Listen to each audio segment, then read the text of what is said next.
반갑습니다. 김영일 전문가. 김근우 전문가입니다. 네, 최근에 시장이 계속해서 어려운 국면을 이어나가고 있습니다. 날씨는 따뜻해지는데 계단은 따뜻해지지 못하고 있는 그러한 상황인데 지금 이제 또 다가오는 여러 가지 이슈들이 있죠. 이번 주에 고용지표도 발표가 되고요. 그 다음에 다음 주에는 FOMC도 예정이 되어 있습니다. 이러한 국면에서 계속해서 유동성이 축소가 되는 이 시장 속에서 또 훌륭한 전략들이 또 어떠한 부분이 있을까 한번 여러분들과 저희가 같이 꾸려나가는 시간 만들어 나갔으면 좋겠습니다. 오늘 야인시대 시작해 보도록 하겠습니다.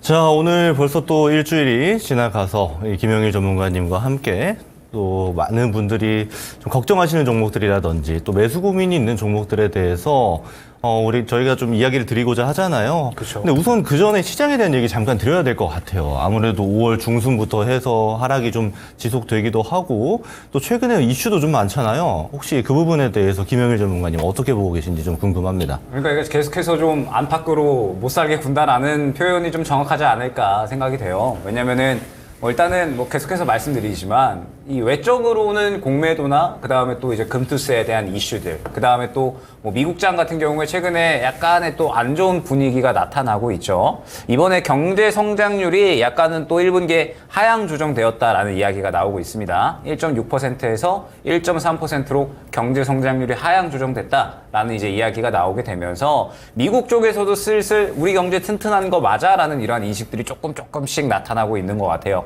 그러면서 이제 미증시가 뭔가 이 경제에 대한 우려감들이 생겨나면서 스태그플레이션에 대한 우려감이 차츰차츰 생겨나고 있고, 그러면서 우리 증시 같은 경우에는 미증시 안 좋은 거, 그 다음에 또 우리 국내 자체적으로 이제 정책적인 무언가 계속해서 외부에서 터치가 들어오고요. 그 다음에 또 어제 오늘 같은 경우에는 상당히 또 이제 저는 처음 보거든요. 그러니까 우리나라가 산유국이다. 예, 이제 석유가 발견되고 천연가스가 발견되었다라는 이야기가 나오게 되면서 저도 이제 유가나 천연가스 관련된 종목들이 최근 몇 년 동안에는 완전하게 전쟁 이슈로만 움직였었는데 이번에는 이제 석유가 발견되고 천연가스가 발견되었다라는 이야기가 나오게 되면서 또 관련된 종목들의 일제히 수급이 쏠리는 그런 현상이 나타나게 됐죠. 그러면서 시장이 정말 대응하기가 어려운 국면이 좀 많이 펼쳐지고 있다라고 생각을 합니다.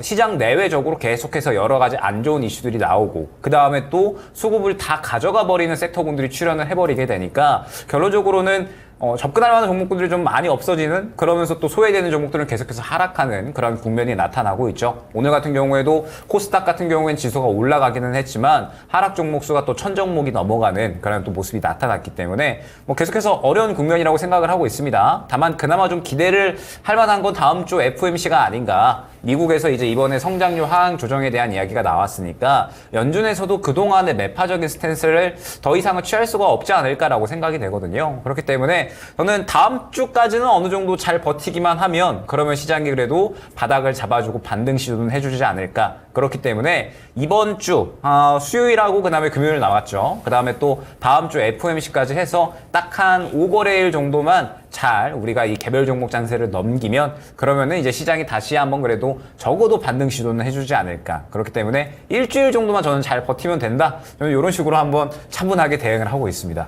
김근우 전문가님께서는 또 시장에 대해서. 네. 우선은 저는 이런 지점 많이 봐야 될 것 같아요. 대표적인 게 어떤 게 있냐면 지금 이제 전문가님께서 이야기해 주셨던 것처럼 매크로 지표들이 우리가 원하는 방향으로 좀 움직이고 있습니다. 근데 시장은 우리가 지표들이 원하는 방향으로 오면은 시장이 반등이 나와야 되는데 오히려 시장은 점점 더 낙폭을 좀 보여주고 있다라는 게 우리 피부에 느껴질 정도라고 저는 보고 있어요. 여기서 중요했던 지점이 어떤 게 있냐면 예를 들면 PCE 지표 같은 겁니다. 시장 예상치 그대로 나왔고 오히려 시장 예상치 하회하면서 인플레이션 잡히는 분위기로 가나? 이렇게 우리가 충분히 느낄 수 있었던 것이 사실 어제 같은 경우만 해도 미국 10년물 국채금리 우리가 기준으로 많이 이야기 드리잖아요. 미국 10년물 국채금리가 바로 하락했습니다. 그러면 보통 우리 시장에서 연계되는 지점이 어떤 거냐면 환율이 하락을 하고 실제 시장에 외국인 수급이나 기관 수급이 같이 연동되면서 강하게 상승을 이끌었던 게 지금까지의 인플레이션 시기에서 어떤 모멘텀 중에 하나였거든요. 근데 이틀이 한번 어긋나기 시작했다라고 느껴지는 게 최근자 시장이고요.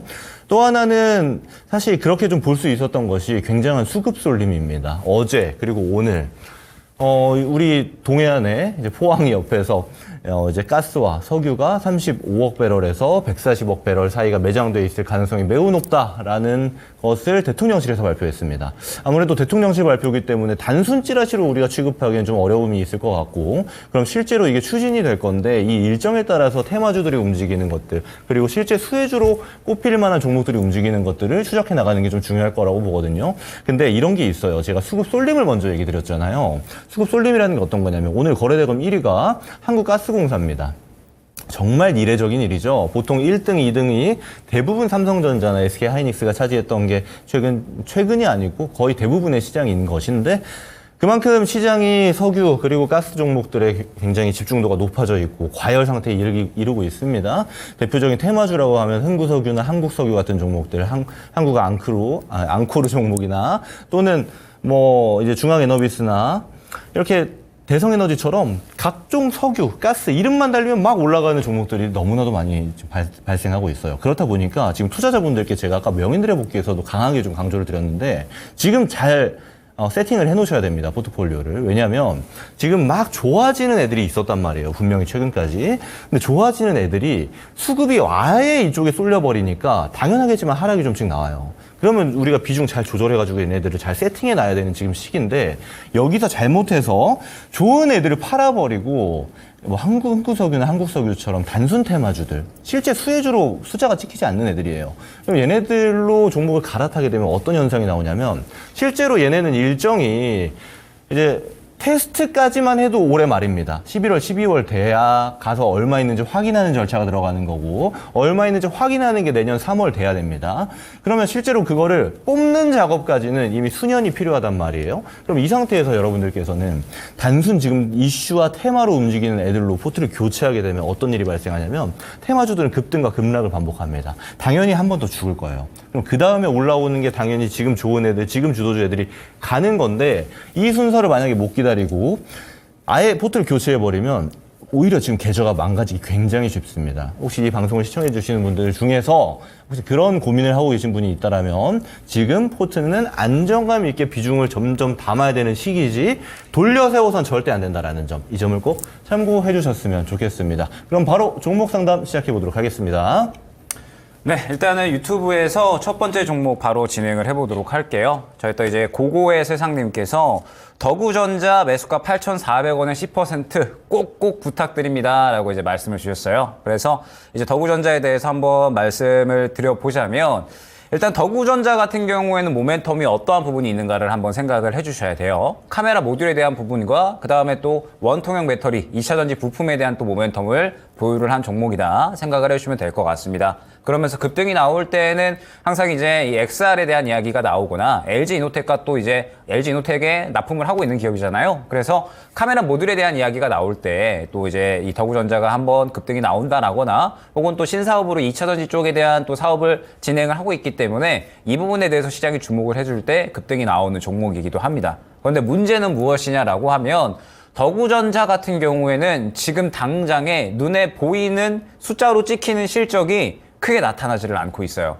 이게 약간의 문제라고 생각을 해주시면 됩니다. 지금 시장은 이제 뭐 앞서 저희가 말씀을 드렸었던 것처럼 철저하게 개별 종목 장세거든요. 그러니까 좋은 이야기 있는 종목들에만 완전하게 수급이 쏠리는 그러한 장세라고 보시면 됩니다. 이러한 상황 속에서 결국에는 이 힘든 시장에 종목이 상승이 나오기 위해서는 좋은 이야기가 어느 정도는 또 잠재가 되어 있어야 우리가 들고 가든지 아니면은 향후에 추가 매수 대응을 노리든지 이런 식의 대응이 가능한데, 더구전자 같은 경우에는 원래 이제 뭐 애플카 아프리카 모멘텀이나 혹은 말씀드렸던 뭐 XR, 뭐 그다음에 2차전지 쪽에 대한 뭐 모멘텀 이러한 부분들이 또 주목을 받을 때 상승이 나오는 종목군들인데 사실 뭐 애플카도 지금은 뭐 이제 완전히 기대감을 접어야 되는 상황이고요. 그다음에 지금 현재 뭐 XR 부분에 대한 그러니까 카메라 모듈에 대한 부분도 지금 시장에서 기대감이 좀 많이 떨어져 있는 상대적으로 소외되어 있는 이슈다라고 생각을 하고 있고 2차전지 같은 경우에는 지금 현재 2차전지가 업황 자체가 좋지가 않죠. 그렇기 때문에 PNT나 대주전자재료 같이 확실하게 좀 실적이 나와주는 종목군들이 또 상승을 이끌어가고 있는 상황이라고 보시면 될 것 같습니다.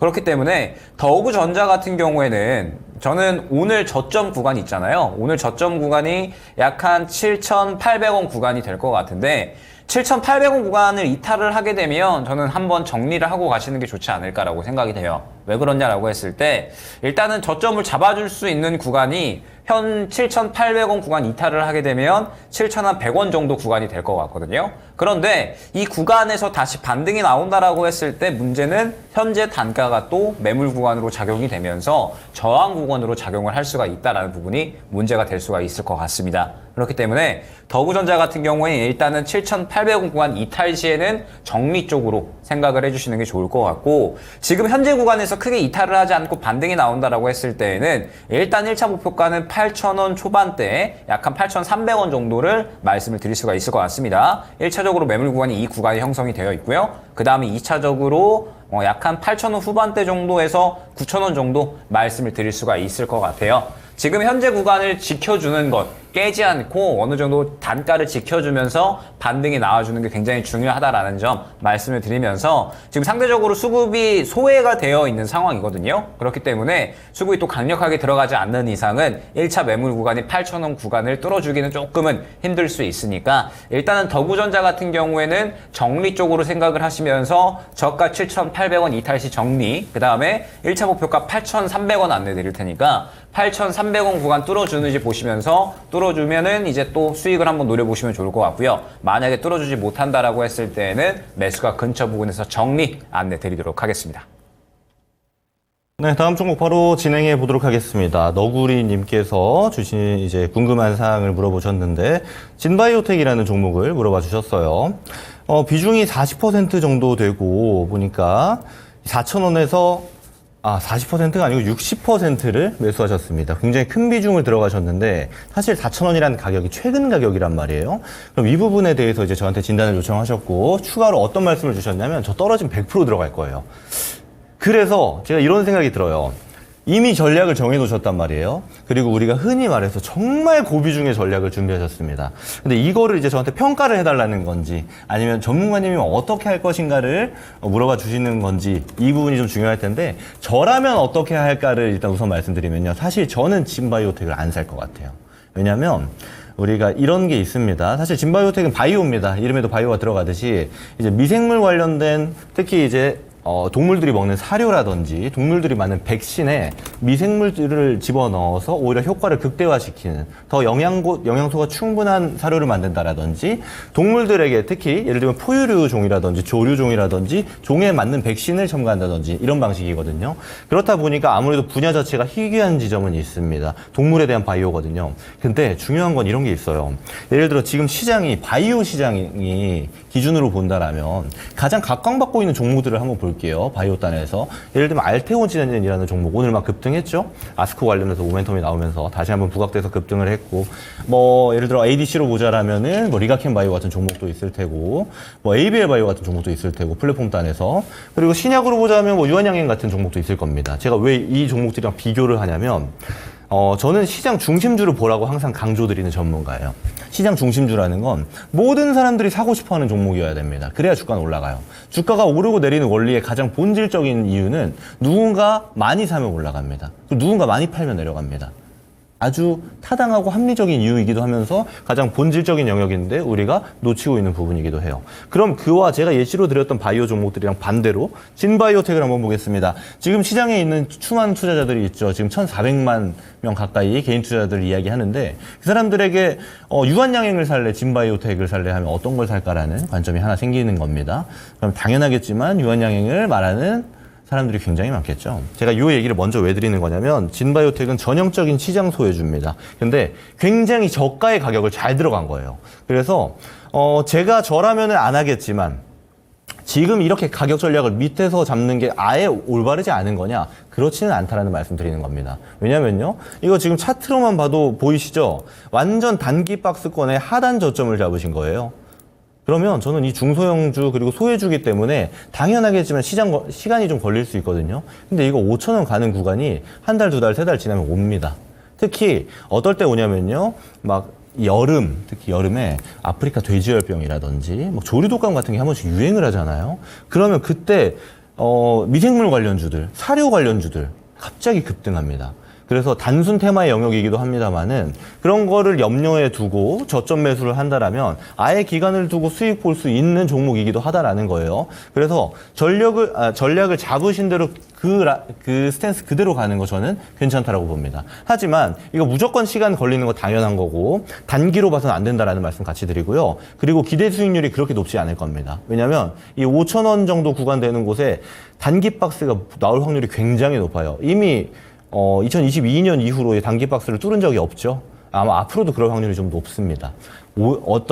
제가 말씀드렸던 그 모멘텀이 있죠. 동물에 대한 질병, 유행성 질병이 굉장히 이슈화가 되지 않는 한은 그런 모멘텀을 보여줄 확률이 높아요. 그렇기 때문에 저는 수익 극대화를 노리시는 거면 맞는 종목은 아닙니다. 하지만 저가 매수로 저는 좀 기다렸다가 어느 정도 수익 보고 나올래요 한다라면 해볼 만한 종목인 건 맞아요. 저는 그래서 전략 스탠스 유지하시고 목표가를 5,000원 정도 구간으로 잡아서 5,000원부터 분할 매도하는 전략으로 보시는 게 좋을 것 같아요. 그리고 100% 들어간다고 하셨는데 그건 안 하셨으면 좋겠습니다. 왜냐면요.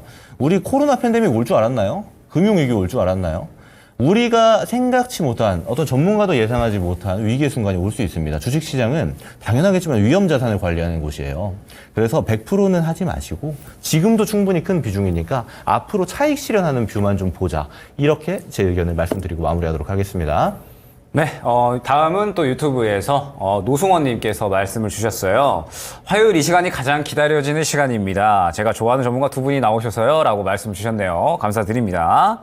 저번 주 화요일 날에 이제 저희 김근우 전문가님께서 SK 옥션 플랜트 진단을 해주셨죠. 그래서 진단해주신 내용을 보시고 14,400원에 또 이제 물타기를 진행을 하셨나봐요. 그러면서 오늘 이제 또 급등이 나왔을 때 17,000원에 전량 매도를 했다라고 하십니다. 그러면서 이제 또 SK 오션 플랜트 같은 경우에는 제가 한 저번 주 정도였을 거예요. 이제 또 제가 오전에 업앤다운 시간 진행을 하고 있는데 그때 이제 하반기 보면서 여러분들이 한번 모아가면 좋을 것 같은 종목으로 또 안내를 드렸었죠. 그래서 또 오늘 이 종목을 한번 여러 번 또 오전 시간에 리뷰를 했었던 기억이 나는데 이제 또 다시 한번 모아가도 되는지 재진입에 대한 부분을 한번 말씀을 주셨습니다. 그래서 이 부분에 대해서 한번 이제 또 설명을 드려보자면 일단 SK 오션 플랜트 같은 경우에는 제가 좋게 봤었던 구간에 대해서 한번 말씀을 드려볼게요. 길게 보게 되면 사실 SK 오션 플랜트는 그동안에 계속해서 쭉 조정만 나왔었던 종목이었습니다. 즉 시장에서 다시 한번 관심만 받아주는 구간만 나와주면 충분히 주가에 대한 급등은 나올 수가 있다라는 부분 우리가 어느 정도는 생각을 할 수가 있었는데 최근에 제가 주목을 했었던 구간은 바로 이 구간이었다. 생각을 해주시면 될 것 같아요. 제가 이 구간을 확인을 하고 나서 SK 오션 플랜트가 좋으니까 한번 여러분들 접근을 해보셔라 라고 말씀을 드렸었던 건데 SK 오션 플랜트가 이제 이 구간에 상승이 나왔을 때 일단 시장에서 태양광과 풍력에 대한 관심도가 조금씩 높아지고 있었던 구간이었습니다. 그때 당시에 이제 전선이나 전력 설비 쪽이 계속해서 시장에서 주목을 받아주면서 이 전력 인프라에 대한 관심도가 계속해서 높아지고 있는 구간이었어요. 그러면서 이제 처음에는 뭐 전선이나 혹은 전력 설비 쪽, 뭐 LS 일렉트릭 같은 이러한 종목들의 또 관심도가 높았다라고 한다면 차츰 뭐 원전이라든지 아니면은 뭐 풍력, 태양광 이쪽으로 수급이 조금씩 넘어가고 있었던 구간이었거든요. 그러면서 SK 오션 플랜트를 봤더니 저점 구간에서 굉장히 크게 수급이 들어가면서 이제 또 기업적인 내용을 봤더니 하부 플랜트, 이제 해상풍력 플랜트에 대한 이제 또 수주권들이 하반기까지 계속해서 늘어날 그런 예정이 있었습니다. 즉 하반기까지 실적이 좋아지는 데 반해서 주가는 아직까지 크게 반응을 하지 않았고 그러면서 시장의 관심도 또한 높아지고 있는 상황이기 때문에 SK 오션 플랜트 같은 경우에는 추가적으로 상승이 가능하겠다라고 판단을 하는 거죠. 그래서 이때 구간에 한번 이제 안내를 드렸었던 건데 오늘 같은 경우에는 보게 되면 결론적으로 수급이 지켜졌는가라고 했을 때 저는 약간은 차익 실현이 좀 강력하게 나왔다라고 보고 있어요. 보게 되면은 오늘 거래량이 상당히 크게 동반된 음봉이 나왔죠. 오늘 이제 장 마감까지 계속해서 그냥 주가를 밀어서 내려버렸다라는 부분을 파악을 할 수가 있는 겁니다. 그러면 제가 이제 하반기까지 어느 정도 보시면 좋을 종목 중에 하나로 말씀을 드리기는 했는데 어찌됐든 오늘 차익 실현이 굉장히 강력하게 나왔잖아요. 그러면 최근에 이제 수급이 한 차례 들어갔다가 오늘 급등이 나오면서 이제 약간의 차익 실현이 나와버리는 한 차례의 순환이 나타나게 된 겁니다. 지금 현재 시장이 워낙에 수급 이동이 빠르게 진행이 되고 있잖아요. 그러면서 지금 이제 또 악재들이 여기저기서 또 나오고 있지. 그 다음에 지금 그나마 있던 또 수급들, 유동성이 그나마 좀 축소된 상황에서 있던 수급들을 또 유가 관련된 종목들이 싹 다 가져가 버렸죠. 오늘 한 오전 9시 반까지 삼성전자보다도 오히려 거래대금이 크게 나왔었던 게 뭐 한국가스공사, 뭐 흥구석유 이러한 종목들이었다고 보시면 됩니다. 지금 완전하게 오늘 수급을 또 다 빨아갔기 때문에 뭐 결론적으로는 SK오션플랜트 같은 경우에는 지금 현재 시장에 의해서 오늘 강력하게 차익 실현이 나왔다 생각을 해주시면 될 것 같아요. 그러면서 제가 이제 완전하게 수급을 보면서 시장에 대해서 대응을 하는 전문가잖아요. 그러다 보니까 이 SK오션플랜트 같은 경우에는 수급을 긍정적으로 보고 접근을 했는데 오늘의 흐름을 봤더니 수급이 빠져버렸다라는 겁니다. 그러면 SK오션플랜트는 하반기까지 좋은 내용이 있다고 하더라도 지금 당장의 수급이 빠졌기 때문에 당분간은 바닥권에서 다시 한번 횡보를 할 가능성이 굉장히 크다라고 생각을 하고 있고 현재 시장은 또 완전하게 수급이 들어가는 개별주 종목에만 또 계속해서 상승이 나오는 수급이 쏠리는 그러한 양상으로 또 진행이 되기 때문에 SK오션플랜트 같은 경우에는 굳이 지금은 접근하실 필요는 없을 것 같아요. 이번 주 같은 경우에는 여러분들이 어떻게 대응을 하셔야 되냐면 지금 이제 오늘 뭐 유가 관련된 종목들도 싹 차익 실현이 나와버렸잖아요. 어제 수급이 이쪽으로 싹 쏠려버리고 오늘 또 일제히 차익 실현이 나와버렸습니다. 그러면서 내일 수요일, 목요일 쉬는 날, 금요일 날 고용지표 발표 이런 식으로 지금 일정이 굉장히 좀 어렵게 진행이 됩니다. 그리고 다음 주에는 또 FOMC까지 예정이 되어 있기 때문에 이번 주 같은 경우에는 여러분들이 급하게 진행을 하시기보다는 굉장히 천천히 진행을 하셔야 돼요. 지금 이제 유가 관련된 종목들이 일제히 이틀 동안 수급이 싹 쏠렸다가 빠졌기 때문에 이제 내일 그리고 금요일 그리고 다음 주 월요일 정도까지 해서 새로운 단기 주도주의 수급이 들어갈 겁니다. 여러분들이 내일부터 보셔야 될 부분은 이제 새롭게 수급이 들어갈 수 있는 그러면서 무언가 새롭게 올라갈 수 있는 그림을 만들어내는 종목이다라는 점. 제가 SK오션플랜트를 저저번 주에 좋게 본 이유는 결론적으로 수급이 들어가면서 굉장히 또 좋은 모양을 만들어냈기 때문에 그렇다라는 점. 오늘은 차익 실현이 나왔기 때문에 SK오션플랜트는 힘이 약간 빠졌다라고 생각이 되거든요. 제가 저저번 주에 SK오션플랜트를 좋게 봤던 것처럼 이러한 모양을 만들어 나가는 종목을 새롭게 찾아보시는 게 좋지 않을까? SK오션플랜트에 대해서는 이렇게 말씀을 드리도록 하겠습니다. 네, 이어서 진행하겠습니다. 윤기숙님께서 DJ DB하이텍이라는 종목 25% 정도 매수를 하셨고 오래 보유했다라고 이야기 주셨어요. 네, 손절도 좀 늦었다라는 얘기를 주시는 거 보니까 가격이 좀 높은 것 같습니다. 대응책을 어떻게 가져가는 게 좋을까요? 라고 질문 주신 내용 제가 한번 답변을 드려보도록 하겠습니다. 우선은 제가 공통적으로 이제 투자자분들에게 얘기 드리는 게 있어요. 아무리 좋은 종목, 진짜 A급, S급 종목들 있잖아요. 이렇게만 이야기해도 막 눈에 띄는 종목들이 생각날 만큼 모든 사람들이 관심 있어 하는 종목들이 다 있습니다. 근데 그 종목들은요, 항상 시대별로 달라요. 네. 예를 들어서 우리가 과거로 돌아가서 한 2010년도 정도로 가볼게요. 그때는 지금처럼 반도체도 아주 좋은 종목 중에 하나였습니다만 시장을 완전히 좌지우지하는 애들은 단연 고조선이었습니다.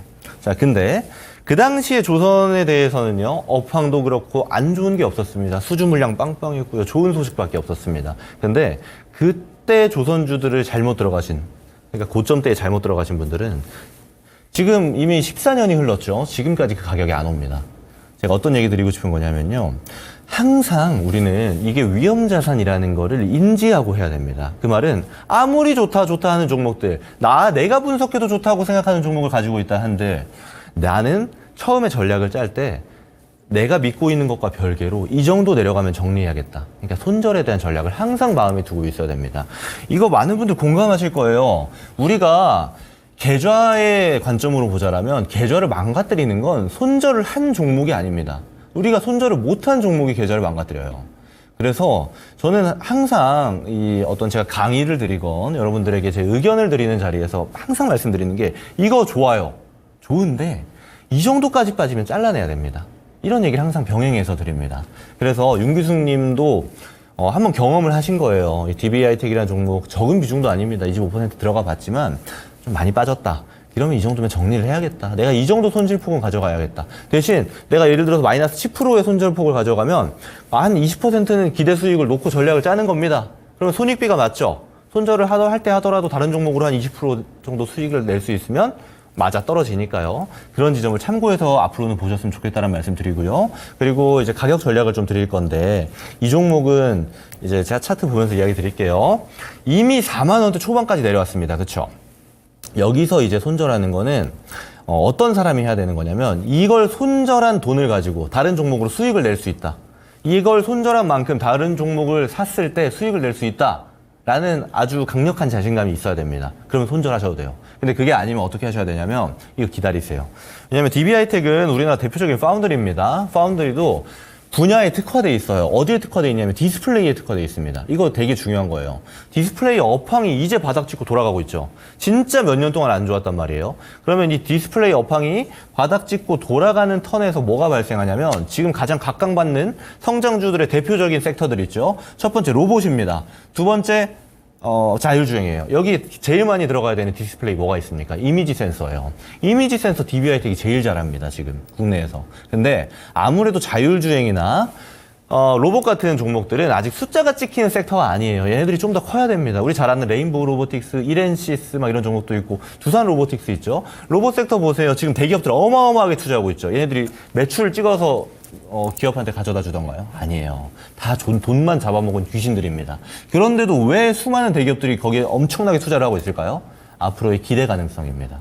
그러면 로봇 그리고 이 자율주행의 실적이 찍히는 구간이 저는 앞으로 향후 1, 2년 안에 올 가능성이 굉장히 높다라고 봐요. 지금의 추세로 간다라면 발전 단계를 본다라고 하면 특히 자율주행 같은 경우는 이미 가시권에 얘기가 나오죠. 그러면 가장 많이 들어가는 게 이미지 센서예요. 그때 국내 파운드리에서 들어갈 거 DB하이텍밖에 없습니다. 다른 데 할 애가 없어요. 그러면 그때 가면은 다시 한번 이 DB하이텍이 8만 원 찍었을 때처럼 엄청난 부각을 받고 시장 중심주가 되는 시간이 무조건 옵니다. 그거를 기다리시는 게 좋을 것 같아요. 근데 제가 이렇게 말씀드리면 어떻게 하냐면 그러면 지금 저가 매수로 빵 사가지고 비중 한 70% 들어가야겠다. 이건 절대 하지 마세요. 그때까지는 당연히 앞으로 그런 그림이 가는 게 누가 봐도 불보듯 뻔하지만 시간이 많이 걸릴 수가 있습니다. 그럼 그 기간 투자는 지금 이미 들어간 25%의 비중으로만 하는 겁니다. 나머지 75%는 지금 윤규숙 님이 보시는 좋은 종목들 그리고 또 잘 챙겨보시는 전문가분들이 있을 거 아니에요. 그분들이 생각하는 좋은 뷰들을 통해서 수익화를 쌓아 나가시되 25%만 DB하이텍으로 잘 기간 투자를 하자. 그래서 얘는 수익화에서 나올 수 있는 전략을 취해보자. 이렇게 좀 말씀드리는 게 지금 단계에선 가장 좋을 것 같다라는 생각입니다. 이 정도 얘기 드리고 마무리하도록 하겠습니다. 네, 다음 종목 보도록 할게요. 저희 또 이제 유튜브에서 서유아님께서 LIG 넥스원 15만 4,400원에 15% 보유를 하고 계시는데 진단 부탁드립니다. 라고 이제 말씀을 주셨어요. 일단 뭐 최근에 방산 관련된 기업들은 워낙에 또 실적이 잘 나와주고 있기 때문에 LIG 넥스원 같은 경우에도 마찬가지로 실적에 대해서 긍정적인 부분, 긍정적인 기대감을 가져가면서 주가가 계속해서 급등이 나오는 모습을 확인을 할 수가 있었죠. 물론 최근에는 약간의 이제 박스권을 그려나가는 모습들이 이제 나타나고 있기는 하지만 여전히 기대감은 높다라고 봐야 될 것 같습니다. 1분기에 영업이익과 매출이 상당히 또 이제 크게 증가하는 모습이 나왔어요. 1분기 영업이익 같은 경우에는 한 670억 정도 나오는 모습이 이제 나왔고 컨센서스를 훨씬 또 상회하는 그러한 모습이 나타났습니다. 그러면서 이제 올해 같은 경우에는 약간 매출액은 3조 정도, 그다음에 영업이익은 한 2,300억 정도 또 기대가 되는 상황이라고 생각을 해주시면 될 것 같고 계속해서 이제 이 캐파를 좀 늘려나가는 상황이라고 보시면 될 것 같아요. 그러면서 이제 올해 기대되는 이슈라고 하면 일단은 이제 뭐 루마니아향, 그다음에 미국향으로 추가적으로 천궁에 대한 수주권들, 뭐 그다음에 또 이제 이 LIG 넥스원 같은 경우에는 6월달에 또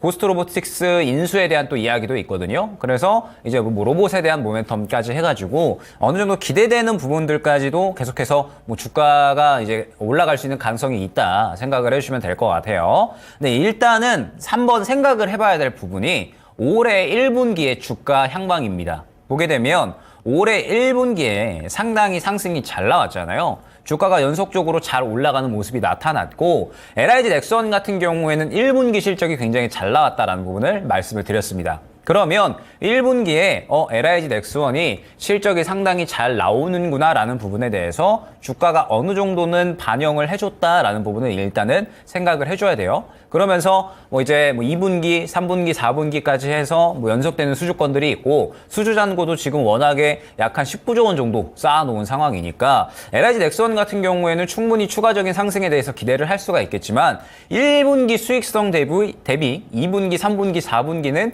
그보다는 살짝 못 미칠 거다라는 예상이 나타나고 있어요. 그러니까 실적 성장은 계속해주고 캐파는 커지는데 수익성은 1분기보다는 살짝 떨어질 수가 있다라는 이야기가 나오는 겁니다. 그러면 LIG 넥스원 같은 경우에는 이제 꾸준하게 우상향하고 덩치가 커지는 기업인 거지 한 번의 성장성이 확 주목을 받으면서 커지는 기업은 아니다라는 부분을 일단은 생각을 해주셔야 될 것 같아요. 그러면서 지금 또 최근에 이 북한 도발에 대한 부분이 또 굉장히 여러 방식으로 나타나고 있잖아요. 최근에는 또 이제 오물비라를 또 우리나라에 보내는 그런 이제 또 행태를 보이기도 했는데 또 우리나라 지금 현 정부 같은 경우에는 북한의 또 행위들에 대해서 강대의 강으로 나아가고 있잖아요. 최근에 군사합의도 파기를 했고 그 다음에 또 다시 한번 이제 확성기를 또 튼다라는 이야기도 나오고 있는 상황이기 때문에 일단은 방산주가 또 오늘 오후에 일제히 상승이 나왔었습니다. 빅텍 같은 이러한 종목들 약간의 방산 쪽에서도 테마주에 속하는 종목들이 또 상승이 나왔는데 어찌됐든 지금 현재 이러한 분위기를 봤을 때 방산 관련된 기업들은 충분히 하반기까지는 저는 우상향이 좀 가능하지 않을까라고 생각을 하고 있어요. 물론 1분기에 좋았던 것들 계속해서 이 이야기 나왔었던 것들을 어느 정도 주가로서 반영을 했기 때문에 하반기까지 이 신고가를 좀 뚫어주기는 어려울 수가 있습니다. 그런데 시청자님께서는 워낙에 저점에서 최근에 잘 잡아놓으셨기 때문에 현재 상황에서는 무난하게 한번 기다려볼만 하지 않을까라고 생각이 돼요. 그래서 일단은 1차 목표가는 단기 고점의 매물 구간이 형성되어 있는 17만 5천 원, 그 다음에 2차 목표가는 19만 원 안내를 드리면서 어찌됐든 LIG 넥스원은 제가 지금 현재 주가의 향방을 봤을 때 추가적으로 우상향하는 것은 가능해 보입니다. 그런데 일단은 연말까지 실적 성장을 하되 실적 성장성에 대한 부분이 1분기에 가장 크게 반영이 됐다라는 부분을 생각을 해주셔야 될 것 같아요. 그러면은 꾸준하게 성장을 해줄 수는 있지만 드라마틱하게 성장을 하기에는 어려울 수가 있기 때문에 이 부분을 또 한번 생각을 하셔서 만약에 신고가 부분을 뚫어주지 못한다라고 했을 때는 한번 정리하시고 다시 한번 또 저가 매수를 하시는 것도 나쁘지 않다라는 점까지 지금 현재 상황에서는 무난하게 한번 들고 갈만하다라는 점까지 안내를 드려보도록 하겠습니다. 네, 이어서 전화 상담 진행해 보겠습니다. 안녕하세요, 김근우 전문가입니다. 네, 수고하십니다. 네, 혹시 궁금한 사항이 혹시 어떤 걸까요? 네, 워트. 네, 워트라는 종목 혹시 비중 가격 한번 말씀해 주시겠어요? 12,900원에 20%입니다. 네, 어떤 지점이 궁금하세요? 좀 오래되긴 했는데 잘 팔아야 되겠습니까? 요즘에 좀 반도체면서 HBM이 서가고. 아, 반도체 종목인데 네. 아무래도 좀 덜 움직이는 것 같고 어떻게 대응하면 좋을지 이런 지점이 좀 궁금하신 것 같습니다. 네, 네. 제가 그런 초점으로 좀 말씀드려 볼게요. 일단 워트라는 종목이 사실 굉장히 오래 쉬었어요. 다른 반도체들 막 간다 또 내려간다 하고 있을 때 얘는 상당히 오래 쉬었습니다. 자, 왜 그러냐 하면 우선 첫 번째로 봐야 되는 거는 워트가 갖고 있는 모멘텀은 반도체에만 국한되는가, 특히 제일 조명을 많이 받았던 게 HBM이라든지 CXL 같은 키워드입니다. 그래서 얘네들이랑 접목이 잘 되는가? 사실 그렇지 않아요. 왜냐하면 얘네가 하는 일은 뭐냐면 제가 이렇게만 말씀드려도 바로 감이 올 겁니다. 온습도 제어 장치, 환경 제어 장치. 어떤 거예요? 이제 공정에서 보게 되면 이제 반도체에 공정이 들어갈 때는 초미세먼지도 들어가면 안 됩니다. 수율이 안 잡혀요. 그래서 하고 있는 게 뭐냐면 미세먼지도 싹 제거하고 이상물질도 제거하고 온도 습도도 반도체에 최적화되게 맞춰줘야 되는 장비가 필요한 겁니다. 그거 하는 애들이에요. 근데 제가 이렇게만 설명드려도 바로 이런 애들? 하면서 생각나는 애들 있죠? 유니셈, KN솔, GSD 같은 애들. 칠러라는 장비 하는 거랑 굉장히 유사합니다. 워트는 이제 반도체 말고 디스플레이 공정에도 많이 들어가기 때문에 아무래도 이제 반도체 중심인 칠러 하는 유니셈이나 GST보다는 그 분야에서 좀 덜 부각받기도 하고요. 제가 왜 이 차이점을 말씀드리냐면 이런 점 봐야 됩니다. 지금 예를 들어 LG전자가 최근에 급등을 했어요. 뭐냐면 HVAC, 그러니까 냉난방 공조 시스템을 제일 잘한다라는 겁니다. 근데 이게 왜 중요할까라는 생각을 우리가 할 필요가 있어요. 왜냐면 워트랑 바로 접목이 되거든요. 예를 들면은 엔비디아가 최근에 글로벌 대장입니다. 근데 얘네들이 글로벌 대장이면서 항상 리스크로 얘기하는 게 있어요. AI 반도체가 앞으로 기술력이 점점 더 올라갈 겁니다. 앞으로 AI 데이터 센터 엄청나게 많이 만들 겁니다. 근데 첫 번째 문제가 뭐냐면 전력이 부족해요라는 얘기고, 두 번째는 반도체는 필연적으로 기능이 올라가면 발생하는 열이 올라갑니다. 자, 그럼 이랬을 때 우리가 이 리스크를 해소해 줄 수 있는 애들이 엔비디아 모멘텀이랑 같이 갈 수 있는 거예요. 대표적인 게 뭘까요? 액침 냉각 얘기 나오죠. 온도가 너무 높으니까 이거 에어컨 틀고 선풍기 틀어가지고 온도 조절이 안 돼요. 그래서 뭐 합니까? 아예 그냥 설계부터 물 속에 들어가도 되는 반도체를 만들어 버리자. 그래서 블랙을 그렇게 얘기하는 거잖아요. 근데 그래서 나오는 게 액침 냉각 관련 종목들이고, 거기서 나왔던 애들이 유니셈이나 GST, K엔솔 같은 애들이 먼저 나온 겁니다. 왜요? 온습도 제어를 해봤으니까. 이런 게 있는 건데, 워트도 거기에 접목이 돼서 최근에 막 올라가는 거란 말이에요. 근데 중요한 게 있어요. 제가 시장의 중심이 되는 애를, 섹터의 중심이 되는 애를 보라고 말씀드렸잖아요. 지금 이 액침 냉각에서 중심이 되는 애는 누구냐면 첫 번째 LG전자입니다. 두 번째 GST고요. 그리고 나서 가는 게 이제 K엔솔이나 유니셈 같은 종목들이 되는 겁니다. 국내 주식 중에서는요. 그럼 이랬을 때 마지막 단락에 붙어있는 게 워트란 말이에요. 이 순서는 좀 바뀔 수 있습니다만 LG전자나 GST 같은 경우는 거의 바뀌지 않을 겁니다. 실제로 얘네들이 할 확률이 가장 높으니까요. 그러면 워트를 그러면 액침 냉각이 좋으니까 워트를 끝까지 밀고 나가야지가 맞을지, 혹은 아예 내가 액침 냉각을 좋게 보고 있으면 시장 중심주로 교체하는 게 맞을지가 중요한 겁니다. 근데 저라면은 여기서 그냥 바로 교체를 할 것 같아요. 주요 중심주로. 하지만 저는 근데 손실 보기는 싫어요라고 하신다면, 저는 모멘텀 지속이 아무래도 당연하겠지만 좀 더 나올 겁니다. 액침 냉각이 더 얘기가 나올 거예요. 액침 냉각 아직 시작도 안 했어요. 숫자 찍히는 거 아직도 멀었습니다.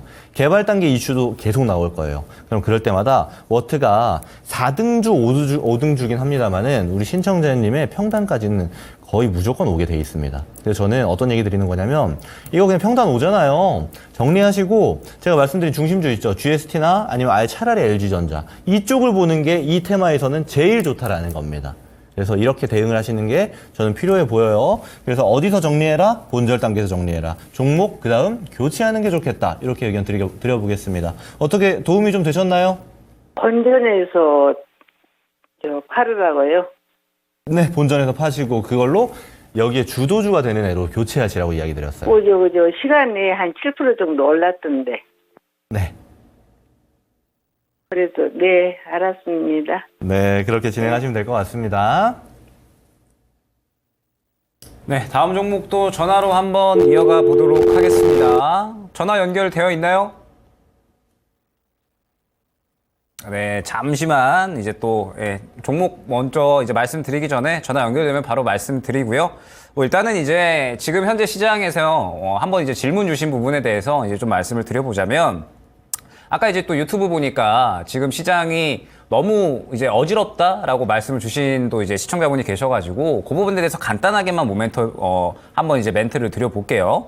지금 시장이 이제 어지럽다라고 하는 부분은 어떻게 보면은 당연하다라고 볼 수밖에 없을 것 같아요. 왜 그러냐라고 하면, 지금 이제 시장에서 유동성이 축소가 되어 있다라는 말씀을 제가 좀 많이 드리거든요. 왜 그러냐라고 했을 때, 시장의 유동성이 좀 워낙에 축소가 되어 있다라는 부분은 투심이 그만큼 이제 많이 죽어 있다라는 부분을 의미를 합니다. 그렇기 때문에 여러분들이 지금 현재 시장에서 이제 유동성이 축소가 되어 있기 때문에 이제 굉장히 좀 한정되어 있는 자금 내에서 종목을 좀 운용을 해야 된다라는 뜻이 되는 건데, 일단 좀 전화 연결이 되었다고 하니까 전화 연결하고 그 다음에 또 이어서 가보도록 할게요. 시청자님 안녕하세요. 네, 안녕하세요. 네, 어떤 종목에 대해서 궁금하셔서 전화 주셨을까요? 동양 에스텍이요. 동양 에스텍, 매수가 비중은 어떻게 되실까요?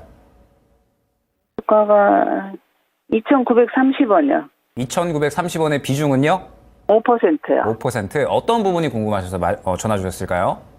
이거 굉장히 오래 갖고 있었는데요. 네네네. 지금 이제 마이너스가 많이 줄었어요. 네네. 그래서 이거는 그냥 팔고 네. 주도주로 갈까 싶어가지고요. 저는 굉장히 좀 좋은 선택이다라고 좀 말씀을 드리고 싶은데, 일단은 네. 왜 그래야 되는지 한번 설명을 좀 드려보도록 할게요.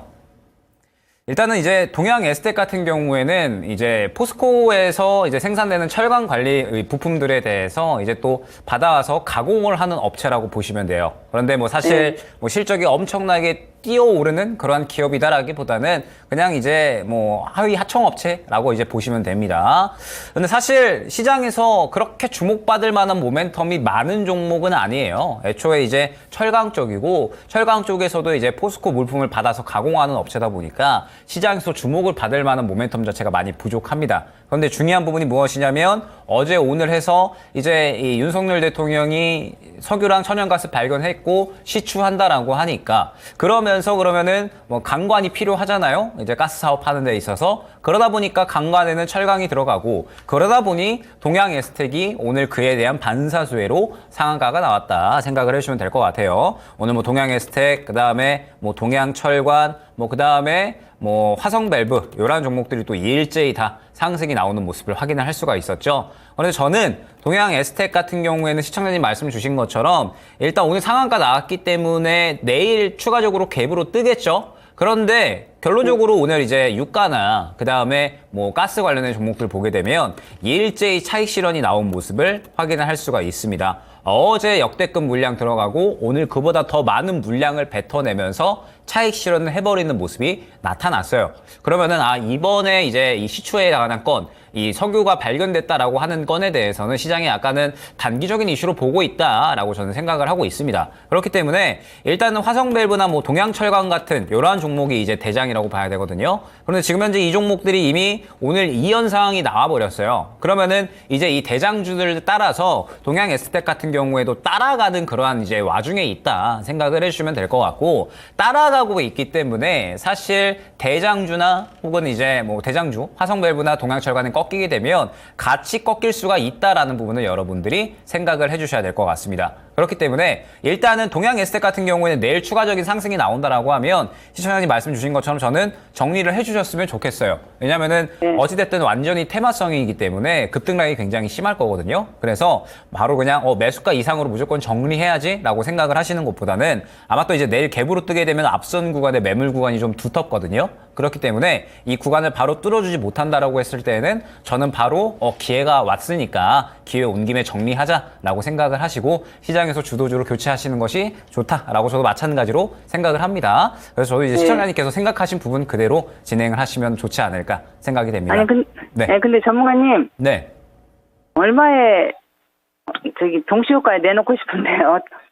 일단은 지금 동양철관이나 그다음에 화성밸브가 상한가를 가져왔고 내일 같이 갭으로 뜰 거잖아요. 그래서 이제 그 대장주들의 흐름을 한번 이제 보시면 좋을 것 같아요. 그러면서 대장주들이 더 가주면 얘도 일단은 따라갈 수 있으니까 오전에 동시효과 상황 보면서 대장주들이 추가적으로 더 간다라고 하면은 이제 조금 더 지켜보시고 만약에 이 동양철관이나 혹은 화성밸브가 약간은 탄력이 좀 떨어질 것 같다라고 하시면 동양에스텍 같은 경우에는 말씀드렸듯이 한 2,700~800원 정도가 굉장히 중요한 매물 구간이거든요. 그래서 이 구간에서 만약에 막히는 것 같다라고 하시면은 저는 바로 정리를 이 정도 단가에서 정리를 하시는 게 좋지 않을까 생각이 됩니다.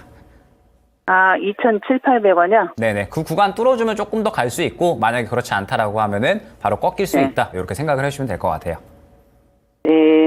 네. 도움이 좀 되셨을까요? 굉장히 거래량이 많이 터진 건 왜 그래요? 거래량이 터진 거는 이제 오늘 시장에서 어제도 그렇고 오늘도 그렇고 이제 유가랑 천연가스 쪽에 완전하게 시선이 다 쏠렸잖아요. 그래서 이제 얘네 비슷한 이슈만 있으면은 이쪽으로 다 수급이 쏠린 거예요. 그런데 오늘 동양철관이나 화성밸브 같은 종목들이 상한가를 가버렸으니까 이제 시장은 다음 또 따라갈 수 있는 종목을 찾는 거고 그래서 오늘 이렇게 거래량이 터졌다 생각을 해주시면 될 것 같아요. 근데 완전히 테마성이니까 정리 쪽 생각해 주시면 좋을 것 같습니다. 네. 고맙습니다. 네네. 감사합니다. 네.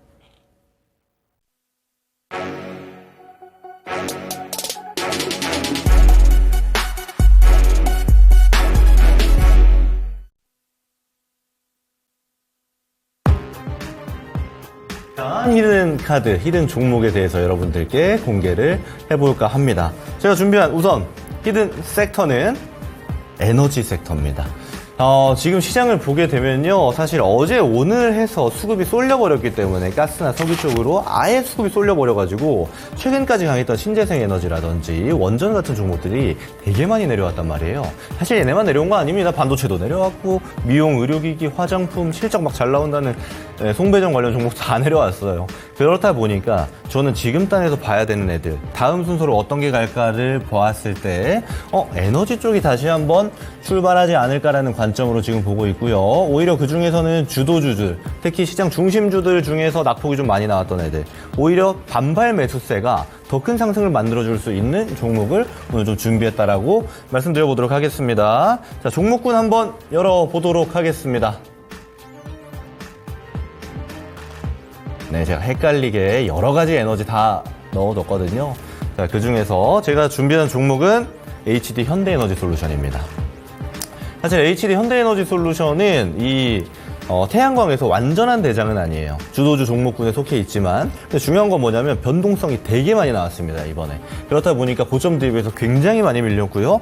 특히 지금 많이 밀린 가격대가 기술적으로 굉장히 중요한 위치이기도 해서 오히려 매력적인 구간이다라고 말씀드릴 수 있을 것 같은데, 일단 사업을 먼저 말씀드리자라면 태양광 패널하고요, 인버터, ESS, EPC 다 뭐냐면 에너지 관련 사업입니다. 그래서 특히 이제 22년도 같은 경우는 해외 매출이 과반 이상이었습니다. 51% 정도 해외 매출이 발생했는데 23년 매출을 종합해 보니까 20% 초반으로 줄었거든요. 여기에는 다양한 이유가 있는데 첫 번째로 국내 매출이 굉장히 많이 늘었습니다. 그리고 두 번째로 해외 매출이 줄었어요. 당연한 거겠지만. 그래서 국내 매출이 늘어나고 해외 매출이 줄다 보니까 해외 비중이 줄었어요. 근데 해외 비중이 앞으로 늘어날 만한 이슈가 지금 붙어 있습니다. 어떤 거냐면 8월 1일부터 시행되는 미국의 태양광 관련 중국 기업들 제재예요. 왜냐하면 미국에 들어가는 태양광 사업이 있죠. 우리 매출, 태양광 사업에 우리 기업들이 대부분 해외 매출이 발생하는 게 90%가 미국입니다. 근데 이 미국에서 경쟁하는 건 중국의 저가형 제품 때문에 아무래도 좀 밀리는 추세예요.